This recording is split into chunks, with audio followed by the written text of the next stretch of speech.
Hello everyone, and welcome back to JAS Reviews. My name is James, and on this channel I do reviews of both music and movies, along with the occasional commentary piece, so if any of that sounds interesting to you, then please be sure to give this video a like, and to subscribe to my channel to see more content like that. And today I am going to be doing another individual movie review, this time for the movie Oppenheimer, directed by Christopher Nolan. Now, you may notice for this video that I am back in my old recording place. I'm just so happening to be here all this week, so it just made more sense to record a video here in my old recording place this time around, but rest assured I will be in my new recording place eventually, but just in case you were wondering about that. But nevertheless, let's go ahead and talk about, well, the build-up to Oppenheimer and a little bit about my thoughts on Christopher Nolan, the director. And I mean, like many, I am a big fan of Christopher Nolan. For the longest time, I would have considered him to be my favorite director, period, and he is still certainly up there for me. There are only a couple directors out there right now in the modern day where their name can draw in movie audiences in a world where movies live off the idea of nostalgia or franchise recognition or even brand recognition. It's not often that a movie can get in on a director's name alone, and there doesn't need to be some other stipulation attached to it. But Christopher Nolan is one of those rare people. Also, Christopher Nolan has made quite a cool trademark for himself. In addition to having on actors that you know are going to be in one movie to the next for him typically, along with the fact that he is known for manipulating timelines and making a story that can feel very warped in terms of when things are happening, as well as just very loud booming sound effects that make you feel like you're in the movie and you're in the experience along with the actors. He's made a brand for himself that is very iconic. Now, I'll admit that his movie from 2020, Tenet, did shrink on me with time. I may have overrated it when I originally reviewed it. It is definitely one of his less easy to decipher movies, and honestly feels like really a lesser version of Inception in many ways. So I was hoping for a comeback with Oppenheimer, and it was going to be interesting to see Christopher Nolan sort of doing his first biopic with talking about J. Robert Oppenheimer, the man who was behind the making of the atomic bomb and all these sort of consequences that came as a result of that. How does Oppenheimer fare? What is the movie like? Is it one of Nolan's best, or was it a more disappointing fare? Let's talk about it. So I'm going to start off by definitively saying that this is not a disappointment from Nolan. Very far from it. In fact, I'm going to agree with what a lot of people are saying in that this is one of Nolan's best movies that he's ever made. I certainly like this one better than Tenet from 3 years ago, and I would even venture to say that I like it better than Dunkirk as well. It is an incredible achievement, and there is so much impressive that this movie does, it's hard to even know where to start. Firstly, let's talk about something that is sort of iconic of Nolan, which is the idea that he has different timelines going on at the same time. And I'll give this movie due credit. I think it does its timelines much better than both Dunkirk and Tenet did. And while I do like the manipulation of times in both of those movies, I think this one does a better job at making it less confusing for the viewer and making it more clear when things are happening, although some things can still be left up in the air as to when exactly they're happening, which does help sort of create a sense of mystery and intrigue around the movie that I really like. But the two main timelines we have going on are the one with, in the past, you could say, with Robert Oppenheimer making the atomic bomb and all the people he has worked with. And the one that is taking place more in the present is actually, ironically, in black and white, and is about a colleague that he worked with, Strauss, who is essentially trying to accuse Oppenheimer of being deceptive with the development of the atomic bomb, and that he did not really vet the people he worked with very well, and that he shouldn't be trusted with being let into the government buildings and being allowed to have influence on government affairs anymore. And it's essentially about those two different things and the different motivations that these two characters have. But more than anything else, this movie is a study of Oppenheimer himself and of the fact of his guilt and the sort of repercussions he sees as a result of the desire of wanting to make the atomic bomb and all the existential dread that comes with that. And this movie as a biopic, when you look at it as that, it is one of the most unique of its kind, in my opinion, because it really goes deep into the psyche of Oppenheimer in a way that I don't think many biopics do. It really goes there for the human emotions with him and really paints him as a pretty complex character with a lot going on.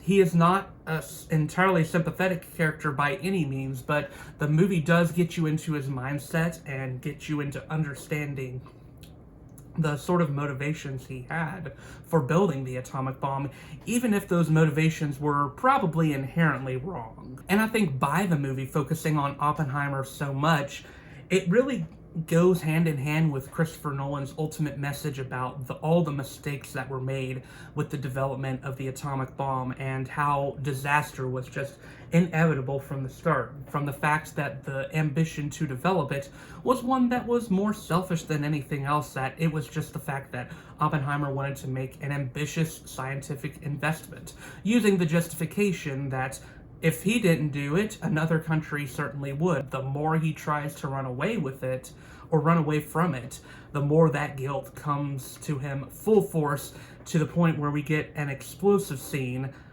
in a both literal and figurative sense, where he sort of realizes how horrific the results of what he's done are when the bomb is eventually dropped in Hiroshima and Nagasaki.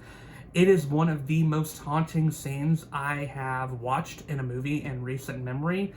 There is just utter silence in the scene besides a scream and some visual scenes that feel like they're straight out of a horror movie, and intentionally so, in my opinion. The movie is very thematically appropriate in some ways, considering the world that we're living in right now and all the dangers of new technology and the fact that countries are threatening to bomb each other all the time now.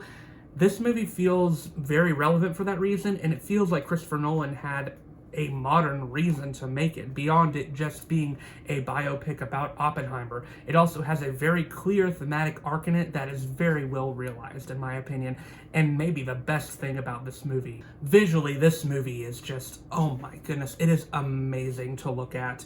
Now, I will say that my bias for this part might increase even more because my family went to see it in the IMAX theater, and man, I don't think there's any other way to experience this movie, in my opinion. I mean, it was incredible watching it like that. From what I understand, he used practical effects for the atomic bomb itself, and it is an impressive visual feat, I will say that much.